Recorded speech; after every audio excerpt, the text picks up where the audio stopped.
Okay, this is the case. First, let's have a read on. ABC PLC manufactures high quality PCs, that means simply computers. Company is planning to launch a new model named X7. X7 කියලා අලුත් model එකක් introduce කරන්න යන්නේ මේක PCs හදන. එතකොට project එක තමයි introducing X7. The company has already spent 50 million as marketing expenses. Highlight this. Already spent දැනටමත් වියදම් කරලා 5 million as marketing expenses, and new model may require further investment of 200 million in production equipment. Just company have already spent 5 million. ඒ කියන්නේ දැනටමත් දරලා තියෙනවා මිලියන 5ක්. If they are going to launch this product, additional requirement of capital is, additional investment is 200 million. Okay, estimated project life is 5 years and residual value has been estimated as 25 million. ඒ කියන්නේ මේ project එකක් විදිහට ගත්තොත් එහෙම මේක ප්‍රඳා පවතී කියලා කියනවා අවුරුදු 5ක්. එතකොට useful lifetime එක අවුරුදු 5යි. කියන මැෂින් එකක් ගත්තොත් එහෙම මේක useful lifetime එක. දැන් මේකට මැෂින් එකක් ඕනේ කියලා කියනවා. ඊට පස්සේ end of the project the residual value or scrap value is 25 million. Depreciation will be calculated based on the straight line method. That means 200 million and minus 25 divided by 5. Straight line යනවා කියන්නේ එහෙනම් depreciation, annual depreciation calculate කරන්න වෙන්නේ මේ මිලියන 200 මිලියන 5ක් අඩු 25ක් අඩු කරලා 5න් බෙදලා. ඒක තේරෙනවා.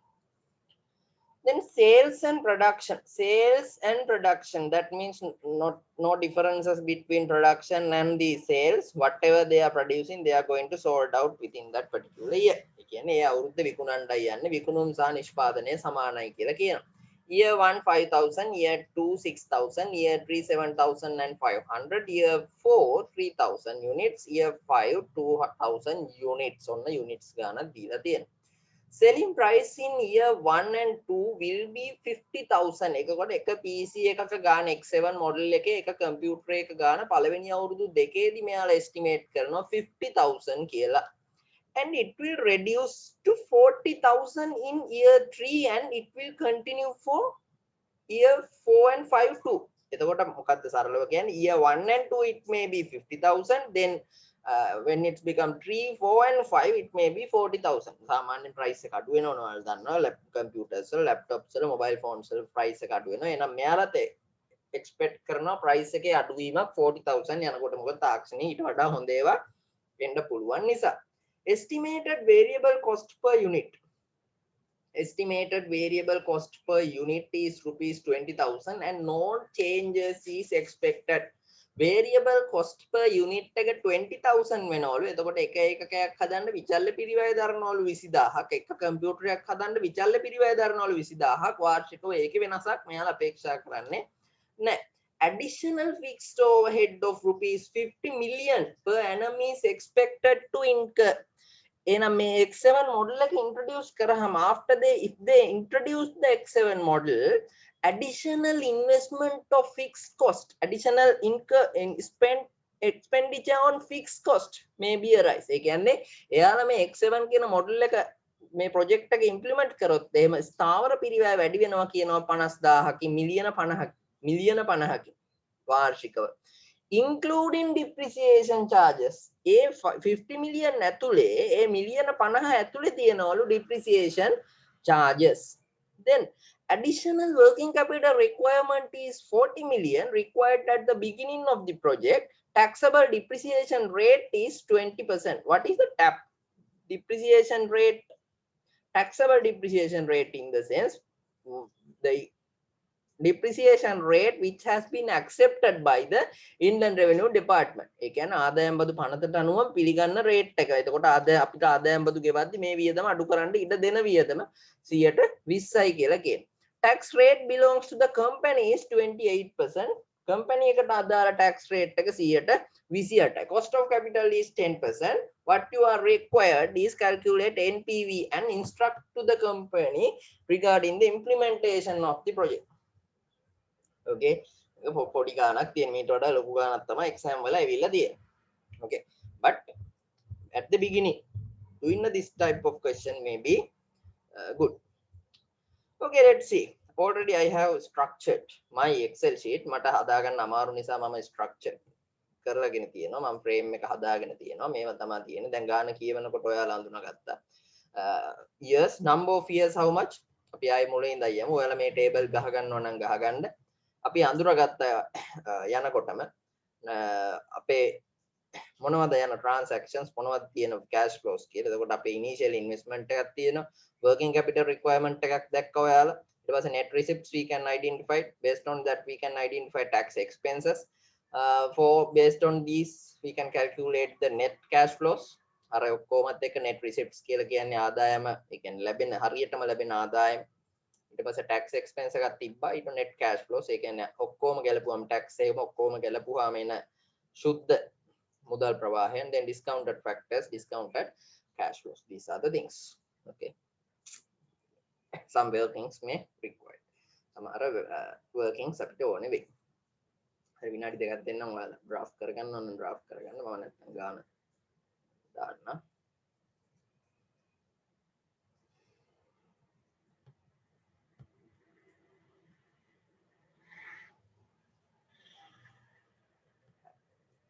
then ABC PLC manufactures high quality PCs. The company is planning to launch a new model named X7. Then අපිට ඕනේ තොරතුරක් නෑ. Company has already spent 50 million. No, 5 million. What is that cost?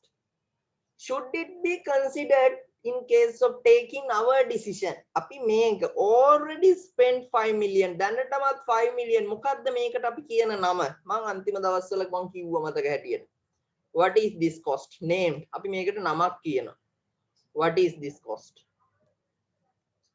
My question is what we known as these types of costs and should we consider when we are going to take the decision should we consider this 5 million අපි මේ දැන් මේ තීරණය කරන්න යන්නේ මේ project එක implement කරනවද නැද්ද කියලා දැනටම මේ මිලියන 5ක් මේ මාකටිං එක්ස්පෙන්සස් දරලා තියෙනවා අපි මේක මේ තීරණය ගන්නකොට අපි මේ පිරිවැය සලකා බලනවද මොකක්ද අපි මේ වගේ පිරිවැයට කියන නම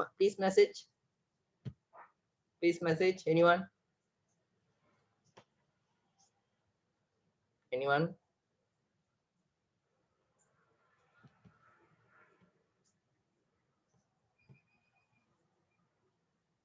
yes it's known as sunk cost sunk cost in the sense the cost which already has been incurred if we take or not this decision අපි මේ තීරණය ගත්තත් නොගත්තත් we cannot revise back that cost අපිට ඒ පිරිවැය ආපහු ගන්න විදිහක් නැහැ so that is not a relevant cost ඒක අදාළ පිරිවැයක් නෙමෙයි මෙම තීරණයට අපි සිංහලෙන් කියනකොට ගිලුණු පිරිවැය කියලා so keep in mind this sunk cost now already have spent අපි මේ තීරණය ගත්තා හෝ නොගත්තා ඒ 5 million ආය අපිට ගන්න බෑ එහෙනම් මේ තීරණයේදී ඒක අපි සලකා බලන්නේ නැහැ this is known as sunk cost okay new model may require further investment of 200 million in production equipment that means further investment initial investment we have identified 200 million එහෙනම් initial investment එක year 0 එනවා 200 million minus දාගන්න year 0 initial investment minus 200 අපි millions වලින්ම හදමු එතකොට ලේසියිනේ millions වලින්ම හදන් යමු year 0 initial investment 200 million then estimated project life is 5 years estimated project life එක 5 years so then we can have this number of years year 1 year 2 year 3 year 4 year 5 here I have put the 6 I will tell why I put this 6 here okay මම මෙතන year 6 දාලා තියෙනවා දැන් මෙතන මට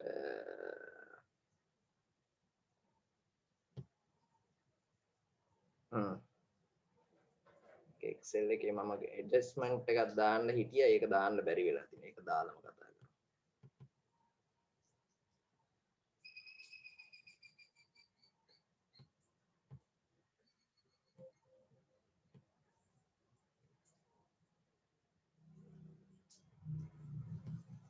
ඒක දාමු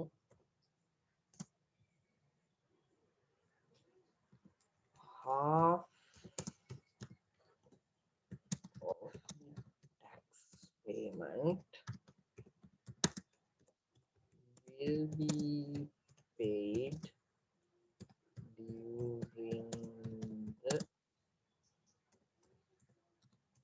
particular year and balance will be paid in following year. මම adjustment එකකුත් දාම ඒකයි මම 6 දැම්මේ මම ඒක දාන්න හිටියා මට අමතක වුණා. ඒ කියන්නේ tax එක ගෙවනකොට අදාළ tax එකෙන් ඒ කියන්නේ අවුරුද්දට අදාළ tax expense එකෙන් භාගයක් ඒ අවුරුද්ද ගෙවලා ඉතුරු භාගේ ඊගාව අවුරුද්දේ ගෙවන කතාවක් තමයි මම මේ දැන් එතකොට අපිට පොඩ්ඩක් ඇඩ්ජස්ට්මන්ට් එකක් ඉගෙන ගන්න පුළුවන්. ඒකින්ද ඒකත් ඔලුවට දාගමු. ඒ නිසා තමයි මම ඔය 6 වෙනි අවුරුද්දත් දැම්මේ. හරි. මේ 6 වෙනි අවුරුද්දත් දාගත්තේ ඒක. now residual value එකක් තියෙනවා depreciation calculate කරන්න ඕනේ. අපි ඒක ඔළුවේ තියාගමු. depreciation දැයි යනවා residual value එකක් තියෙනවා. okay. we can have this residual value අපි දන්නවා කාල පරිච්ඡේදයේ අවසානයේදී residual value එකේ scraps ටික විකුණලා අපිට ගන්න පුළුවන් so let's put that under the initial investment or otherwise we can insert another table ඔය එහෙම නැත්නම් ඔයාලට පුළුවන් වෙනම another column එකක් add කරලා තවත් column එකක් add කරලා residual scrap value කියලා දාලා ඒක දාන්නත් පුළුවන් එහෙම දැම්මොත් වඩාත් හොඳයි මම නිකන් මේ හදිසියට මම මෙතන initial investment එක යටතේම කොහොම හරි පස්වෙනි අවුරුද්ද එන්න ඕනේ මේ 25 මිලියන් 25ක් සල්ලි එනවා මේ ස්ක්‍රැප් වැලියු එක ධන විදියට දාගන්න. Okay.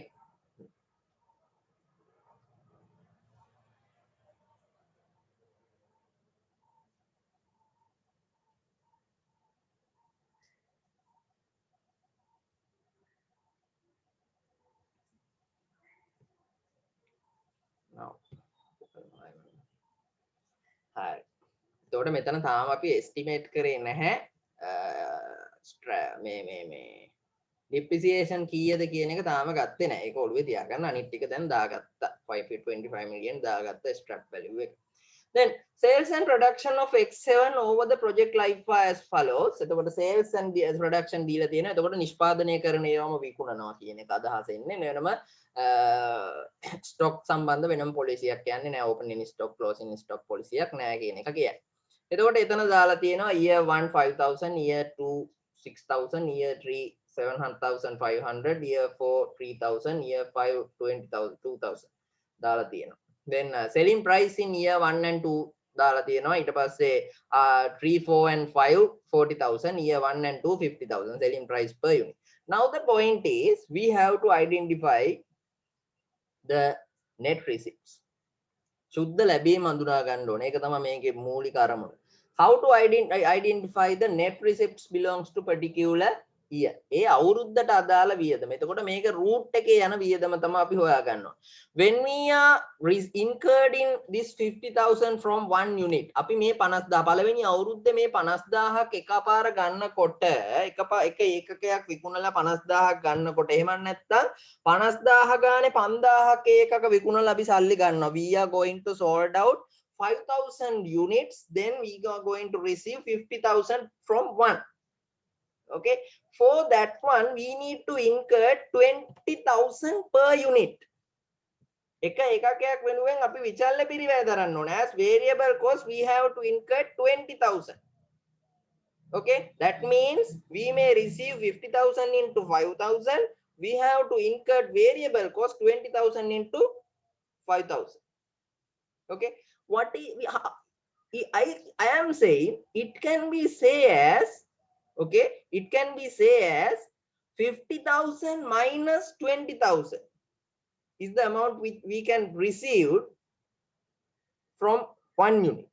මම කියනවා 20000 50000න් 20000 හැම එකකටම ලැබෙන්නේ 50000 හැම එකකටම අපි 20000ක් වියදම් කරන්න ඕනේ. එහෙනම් සරලව මොකද්ද difference between selling price and variable cost. We are telling that as අපි ඒකට නමක් කියනවා මොකද්ද?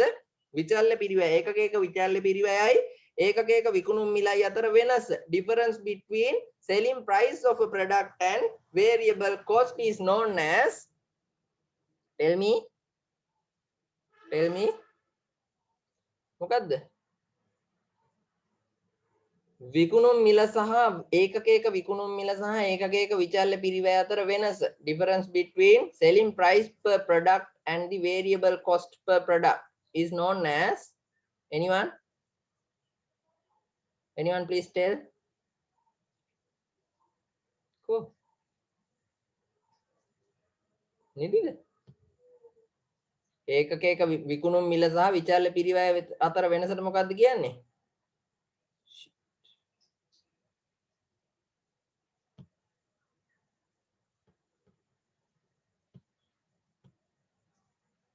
Yes, not the contribution per unit. Okay, unit contribution. Yes, unit contribution, no contribution per unit. Okay, so we can calculate that one. Okay, let's see how to calculate now net receipts. Okay, now years are there. We can put here. I am using this table to calculate the net receipts. Here I have put years. So unit selling unit selling prices we have noted. Year 1 it may be 50,000 rupees, year 2 50,000 rupees, year 3 4 and 5 it will be 40,000. Okay, then we can identify the unit variable cost. How to identify? Unit variable cost has been given as 20,000. Then we are going to deduct variable cost from the selling price per unit. Then answer is the unit contribution. Then you can identify the unit contribution. For first 2 years it is 30,000, and after that it will reduce as 20,000. Then we can identify total sales. That means we can identify total contribution. For identification of total contribution, what we need to do? Per unit contribution should multiplied by the number of units. The number of units or otherwise sales volume have been given in the sum. මේ ගානේ මේ දීලා තියෙනවා sales volume ටික ඒ ටික අපිට දාන්න පුළුවන්. 5,000, 6,000, 7,000 and 500, 3,000 and 2,000. Then we can put those as sales volumes. Then to get the total contribution from millions I have put, so we need to multiply this unit contribution from sales volume. Mama එක millions වලින් දානවා. The reason is here I am preparing this table from millions. ඔයාලා මේක දානකොට මෙතන කෙලවරේ millions කියලා දාන්න. මෙතනදී අදාගෙන ආවේ millions වලින් නෙමෙයි. මෙතනදී මම millions වලට convert කරනවා. එතකොට මොකද්ද කරන්න ඕනේ? සරලව මේ ගානෙන් ගුණ කරලා ඔයාලා මිලියනෙන් බෙදන්න ඕනේ හැම එකක්ම. You should multiple unit contribution from sales volume. As I am going to get this answer from millions, all the answers should divided by millions. එහෙම නැත්නම් අග බිංදු 6 කැපුවා නම් හරි. Then answers will be like this. Okay. මේකෙන් මේක ගුණ කරා මිලියනෙන් බෙදුවේ මෙතන බිංදුව වැඩි වෙනකොට අපිට කරදරයි. අපි අනික උඩ ටේබල් එක හදන්නේ මිලියන්ස් වලින් නිසා. Okay, මෙතන මිලියන් වලින් මම ගත්තේ ඒ නිසා. ඒක total contribution එක අරන් තියෙනවා. දැන් අපි net receipts තමයි හොයන්නේ. එතකොට සුද්ධ වශයෙන් අතට කීයක් අපිට එනවද කියලා. සුද්ධ වශයෙන් අතට කීයක් අපිට එනවද කියලා. At the end what we may receive from within these particular years. Other than this we have to incur fixed cost. අපි fixed cost එක දරන්න ඕනනේ. But here one thing has been mentioned. They have mentioned one thing. additional fixed overhead cost of rupees 50 million per year. ඒ කියන්නේ දැනට යන තත්ත්වයට වඩා මේ project එකට ගියොත් එහෙම 50 million දරන්න වෙනවලු. එතකොට fixed cost එක 50 million. But the thing is it include depreciation. Because of depreciation, okay, no cash flows are happening. Cash මුදල් ප්‍රවාහයන් සිද්ධ වෙන්නේ නැහැ මේ ෂය වෙන්නේ. එහෙනම් මොකද්ද ගන්න? Here when it's become net receipts, we are going to identify actual cash flows. අපි මුදල් ප්‍රවාහයන් තමයි හඳුනගන්නේ. නමුත් මිලියන 50ක් එන්නේ මිලියන 50ක් ස්ථාවර වියදම් කියලා දරන්නේ. Here they have mentioned the 50 million as fixed overheads, but it include depreciation. It includes depreciation. But keep in mind, in these types of questions, when we are going to identify the net receipts, we should not consider the expenses, expenses which are not arisen with cash, without cash flows. එතකොට මුදල් ප්‍රවාහයක් නැතුව එන වියදම් ඔය depreciation වගේ ඒවා අපි සලකා බලන්නේ නැහැ. Only things which we considered the cash flows. අපි මුදල් ප්‍රවාහයන් තමයි මෙතනදී සලකා බලන්නේ. So what we need to do, simply from this 50,000 we have to deduct the depreciation. එහෙනම් depreciation අපි අඩු කරන්න ඕන. So fixed cost excluding depreciation I have put here. We can calculate 50 million available, then 35 million is the annual depreciation. How to calculate the annual depreciation? The initial investment is 200 million, then minus scrap value 25 million, annual useful lifetime is 25 years, then annual depreciation is 35 million. එහෙනම් 30 million 35යි. ඒක හදාන්න හැටි දාලා තියෙනවා. එහෙනම් fixed cost එක හදන්න පුළුවන්. fixed cost excluding depreciation is 15 million. මම මේ ගාන දානවා. එතකොට බලන්න deeply බලන්න. හොඳයි. recording එකක් දානවා. recording එකත් එක්ක මේක මොකද්ද මේ කියන්නේ කියලා දාන්න. සරලව මොකද්ද කරේ? මෙතනදී මුදල් ප්‍රවාහයන් අපි හඳුනා ගන්න යන්නේ. අපි NPV හදද්දි දන්නවා මුදල් ප්‍රවාහයන් හඳුනා ගන්න. In case of calculating NPVs, we are just considering the cash flows. Okay, then in here when it's become fixed cost, the depreciation also available. Because of depreciation, no cash flows are happening, no cash outflow is happening in case of depreciation. මේ ස්ථාවර පිරිවැය ඇතුලේ තියෙන මේ ෂය නිසා මුදල් ප්‍රවාහයක් සිද්ධ වෙන්නේ නැහැ. එහෙනම් මුදල් ප්‍රවාහයන් සිද්ධ වෙන ස්ථාවර පිරිවැයන් තමයි අපි සලකා බලන්න ඕනේ. එහෙනම් මේ මිලියන 50 තියෙන ස්ථාවර පිරිවැයන් අපි අඩු කරනවා. එහෙනම් now we can identify total fixed cost without having depreciation, excluding depreciation 15 million. එහෙනම් ඒකත් අඩු කරන්න ඕනේ අපි net receipts calculate කරනකොට. Now we can get the net receipts from million. එහෙනම් net receipts අපි ගත්තා millions වලින්. මොකද්ද කරේ? total contribution එකෙන් එහෙනම් ආපු සල්ලි වලින් නේ දැන් විචල්ල විකුණලා අපිට සල්ලි ආවා. විකුණුවට පස්සේ විචල්ල පිරිවැය දරන්න ඕනේ. විකුණනකොට විචල්ල පිරිවැය දරන්න ඕනේ. ඒ ටිකක් ගියා. ඊට පස්සේ අමතරව දරන්න ඕනේ ස්ථාවර පිරිවැය ෂය හරිනකොට මිලියන 15ක් තියෙනවා. ඒ ටිකක් ගියාම අන්තිමට ඉතුරු වෙන ශුද්ධාගේ මුදල් ලැබීම ශුද්ධ මුදල් ලැබීම මිලියන 135යි. So under net receipts we can put these values. Year 0 no value, year 1, year 2, year 3, year 4, year 5, in year 6 no, year 6, year 9. Okay, that's the point. On the net receipts ටිකත් දැම්මා.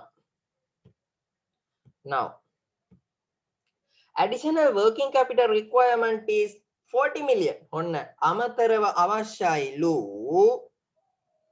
working capital. දැන් මම අමුතුවෙන් කියන්න යන්නේ මොනවද working capital කියන්නේ කියලා. කාරක ප්‍රාක්තන අවශ්‍යතාවය. So let's say raw materials. දැන් raw materials මොකද වෙන්නේ? raw materials දානවා අපි අමුද්‍රව්‍ය ඕනේ කියලා හිතමු. ඔන්න raw materials අපි process එකට දානවා. ඊට පස්සේ raw materials වලින් මේ නිමි ද්‍රව්‍ය නිමි භාණ්ඩ හදනවා. ඊට පස්සේ ඒ නිමි භාණ්ඩ විකුණලා සල්ලි ගන්නවා. සල්ලි ගත්තට පස්සේ ඒ සල්ලි වලින් ආය අමුද්‍රව්‍ය මිලදී ගන්නවා. ආය අමුද්‍රව්‍ය දානවා. ආය නිමි භාණ්ඩ හදනවා. ආය සල්ලි ගන්නවා. So you can identify investment of the raw materials always are recovering. It's like a cash flow. It's like a circle. ඒක circle එකක් වගේ. In working capital management I discussed that part. Okay, so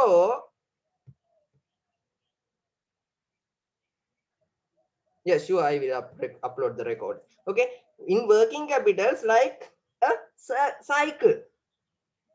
Then okay, if we consider the example of raw materials, first we are purchasing raw materials. We are purchasing raw materials in the sense at the beginning it becomes minus cash flow.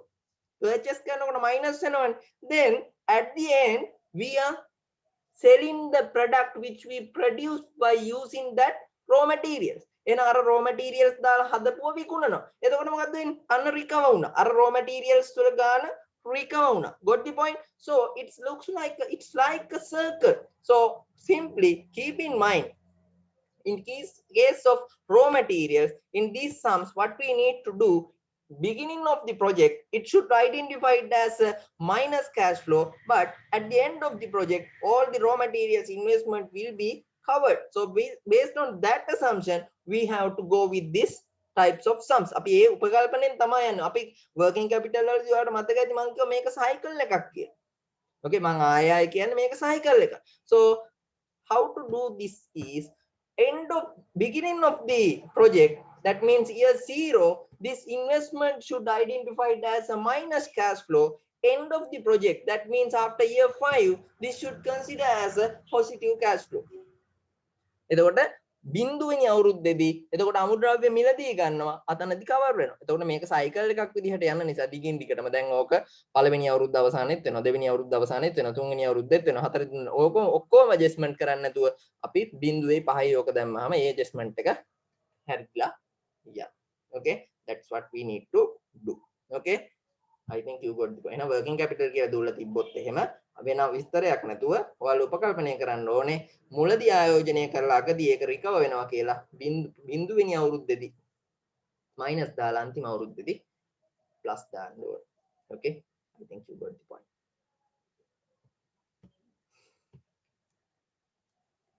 ඒකත් taxable depreciation rate is 20%. tax ගෙවන්න දෙන්නේ 120යිලු. Taxation rate belongs to companies 28%.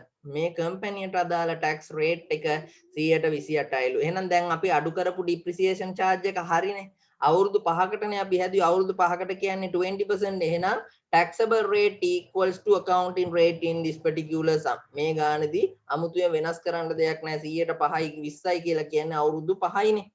120යි කියලා කියන්නේ 20% in the sense useful lifetime is 5 years. So what we have done and what we expected by tax authorities are same here. So no adjustment, additional adjustment needed there. But here tax rate belongs to the company has I noted as 28%. Tax rate එක identify කරලා තියෙනවා 28% කියලා.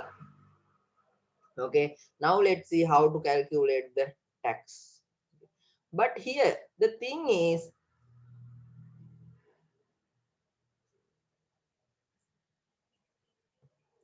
okay, here the thing is, in net receipts we didn't included the depreciation. අපි මේ net receipts ඇතුලේ දැන් මම අතනින් අයින් කරානේ. net receipts හදනකොට මම අයින් කරා නේද? net receipts ඇතුලේ taxation නැහැ. Okay, under net receipts no taxation, not taxation, no any depreciation values available. But here they have mentioned that 20% is allowed as a depreciation. Tax authorities has allowed 20% as depreciation. 120ක් බදු අනු මේ 120ක් ෂය එයාලා accept කරලා තියෙනවා. එහෙනම් ෂය වියදම අඩු කරන්න ඕනේ. සරලව මතක තියාගන්න, බදු ගහන්නේ මුදල් ප්‍රවාහයන් මත නෙමෙයි, බදු ගහන්නේ ලාභය මත. So here we have identified the cash flows only. Net receipts, as net receipts we have identified here when we are calculating the net present values, only we have identified the cash flows. So here what we need to do is we have to compute the profits. Only the difference what we did in here is we didn't consider the depreciation, but in calculating profits we should consider the depreciation. අපි මෙතනදී මොකද්ද කරේ? අපි උඩදී NPV හදන table එකේදී net receipts හඳුනාගද්දි සුද්ධ ලැබීම හඳුනාගද්දි මුදල් ප්‍රවාහයන් විතරයි සලකා බැලුවේ. නමුත් අපි බදු ගහන්නේ ලාභය මත පදනම් වෙලා. එහෙනම් ලාභය ගන්න ඕනේ. එහෙනම් ලාභය ගන්නදී නම් අර depreciation වගේ වියදම් අපි ඇඩ්ජස්ට්මන්ට්ස් කරන්න ඕනේ. එහෙනම් මෙතනදී ඒක විතරයි අපිට අහුුනේ එහෙම දෙයකට. එහෙනම් අපි බද්දට යටත් වියදමක් විදිහට depreciation මෙතන adjustment එක කරන්න ඕනේ. එකයි වෙනස. So net receipts already we have identified belongs to this 5 years. මෙච්චරද net receipts? ඔව් 40ට. Net receipts. Yes, we have identified. Then capital allowance, that means taxable depreciation. මෙතන 120යි කියලා දීලා තියෙන නිසා මොකද්ද වෙන්නේ? එහෙනම් අර අපි කලින් හදපු එකමයි මේ ගානම හරියනවා depreciation 35 million එන්නේ. Capital allowance in the sense 120යි. Oh yes. That means not 35, it should be 40. මෙතන scrap value එක අඩු කරන්නේ taxable rate එක tax වලට අනුව depreciate කරනකොට. So we should not consider that one under that assumption. සමහර අවස්ථාවලදී අපි අඩු කරනවා ඒක tax වලදී කතා කරනවා. ඔයාලා මෙතන යටින් assumption එකක් දාගන්න. මම මෙතන දැන් මට බැරි වෙලා මම මේක consider කරලා නැති නිසා සමහර අවස්ථාවලදී මේක අඩු කරනවා scrap value එක. සමහර අවස්ථාවලදී නෑ. ඔයාලා tax වලදී ඒක අහුවේ ඔයාලට. දැන් මෙතනදී කෙලින්ම මම ලක්ෂ 2කට 100ට 200 million වලට 120 අරන් තියෙන්නේ. එතකොට 40 million ඒක අඩු කරනවා capital allowance එක අඩු කරන්නේ. Okay, මෙතන මිලියන 35 ගත්තේ මිලියන 20න් scrap value එක අඩු කරලා මෙතන capital allowance එකේදී ඒක අඩු කරේ නැහැ කියන තර්කයයි මම දෙන්නේ. මෙතනදී උපකල්පනය කරනවා scrap value එක අඩු කරන්න ඉඩ දෙන්නේ නැහැ කියලා මේ allowance එක calculate කරද්දී. Okay, based on that assumption I am doing this. Then scrap value also there end of year 5. Okay, here what we are assumed is scrap value also should identify it as a income in case of calculating profits of this particular business. Then මේ scrap value එක මම දාන්නේ මොන උපකල්පනෙන්දන්ද scrap value කියන එක. ඔයාලට ගානදී දෙයි past papers වල තියෙනවා. ගානදී දෙයි මෙතනදී scrap value එක අඩු කරන්න ඉඩ දෙනවද? එහෙම තර්කයක් ගැටලුකාරී තැන්වලදී ඔයාලට දෙයි. මේක මොකද මෙතන tax නෙමෙයින ටෙස්ට් කරන්නේ. එතකොට taxable වෙන විදිහ ඔයාලට අනිවාර්යයෙන්ම දෙන්න ඕන. Okay, as here we are not going to sit for a tax paper. Here the way of calculating these things should be given in the sum. Okay, then scrap value here the assumption is scrap value becomes taxable earning. Okay, based on that assumption I have add this one. Then total of this sum of these figures again making a net receipt වලින් capital allowance අඩු කරාම එන අගය අපිට ගත්ත හැකි taxable profit එක විදිහට. Then end of the last year we have to add this scrap value too. Then tax expenses we can note it. How to get this tax expense? Taxable profit into 28%. 128ක් ගන්න taxable profit එකෙන්. ඒක තමයි මේ ගන්නේ. නමුත් මෙතනදී අපි උඩට ගන්න ඕනේ මුදල් ප්‍රවාහය. Here we have identified the cash flow. In the sum I added a different point. මම ගානට අලුතෙන් point එකක් add කරා. What is that? Half of the tax payment will be paid during the year, during the particular year, and balance will paid in following year. ඒ කියන්නේ මේ අවුරුද්දට අදාළ ගානෙන් භාගයක් මේ අවුරුද්ද ගෙවනවා. ඉතුරු භාගය ඊගාව අවුරුද්ද ගෙවනවා. එතකොට දෙවෙනි අවුරුද්දට එනකොට ගිය අවුරුද්දකින් භාගයයි ඒ දෙවෙනි අවුරුද්දකින් භාගයයි ගෙවන්න ඕන. Okay, so we have to identify the tax payments. Tax payment එක එහෙනම් identify කරගන්න ඕනේ. So first year nothing to worry. එහෙනම් මේ පළවෙනි අවුරුද්දේදී අනිවාර්යයෙන්ම ගෙවන්නේ half of this expense. එහෙනම් මේකෙන් භාගයයි. එහෙනම් 26.6 divided by 2 13.3. Then second year. එතකොට second year එනකොට මේකෙන් භාගයයි 35 million වලින් භාගයයි ගිය අවුරුද්දේ ඉතුරු කොටස. ඒ කියන්නේ මේකේ එන ගානම 13.3 plus half of 35. Okay, මෙතන functions බලන්න. Then answer will be like this. කොහොමද ගත්තේ? 35න් භාගයයි 26න් භාගය. එහෙනම් මෙතෙන්ට එන්න ඕනේ 26.6න් භාගයයි 35න් භාගයයි. Okay, as like that. Then balance of the fifth year tax will be paid in sixth year. And then තේරුණාද මම අවුරුදු 6ක් දැම්මේ මොකද කියලා? මොකද මේකේ 2.8 ඉතුරු කොටස 6 වෙනි අවුරුද්දේදී සිද්ධ වෙන්නේ මේ. එහෙනම් මේ ප්‍රොජෙක්ට් එකේ මුදල් ප්‍රවාහයන් පළදායි ජීවිත කාලය අවුරුදු 5ක් වුණාට අවුරුදු 6ක් දක්වා මුදල් ප්‍රවාහය යනවා මේ tax case එක නිසා.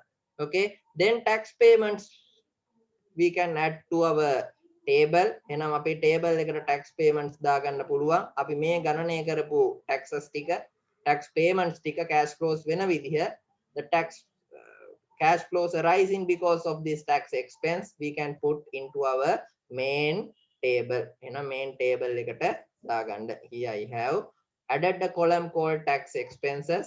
So year 0 nothing, year 1, year 2, year 3, year 4, year 5 and year 6. Okay, you can add.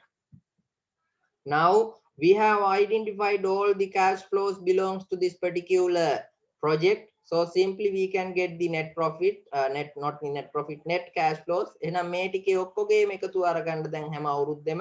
එතකොට ඒ අවුරුද්දට අදාළ net cash flows සුද්ධ මුදල් ප්‍රවාහය දැන් අපිට හඳුනා ගන්න පුළුවන්. Okay, so in the sum, addition to that, in the sum it has mentioned cost of capital belongs to this particular project as a 10%. ප්‍රාග්ධනයේ පිරිවැය එහෙම නැත්නම් වට්ටම් සාධකයේ මේ ව්‍යාපෘතියට අදාළව දීලා තියෙනවා 10%යි කියලා. එහෙනම් ඒ අවුරුද්දට අදාළ වට්ටම් සාධකය ගණනය කරන්න. So what you need to do, just calculate the discounted factor belongs to particular year. Nothing to worry, the discounted factor will be 1 for zeros first, that means initial year 0, that means today. Then year 1, you know that 1 divided by 1 plus rn, 1 divided by 1 plus rn. Okay, year 1, year 2, year 3, year 4, year 5. As there we are having the 6th year, as we are having the 6th year, we have to calculate the discounted factor for year 6 too. And our having our discounted factor ගණනය කරන්න සිද්ධ වෙනවා.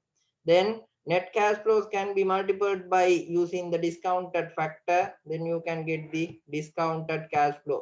Keep in mind all these cash flows are in millions. May ඔක්කොම millions වලින් තියෙන්නේ. Then end of the day, end of the column, we can get the total, that is known as NPV. Okay, here we are having a positive NPV of 134.795 million. මිලියන 134.795ක NPV අගයක් තියෙනවා. Simply based on that we can say our conclusion, we can recommend to implement this project. අපිට මේ project එක, why the reason is we are having a positive NPV. එහෙනම් ඔක තමයි මේ ගානේ අවසානය.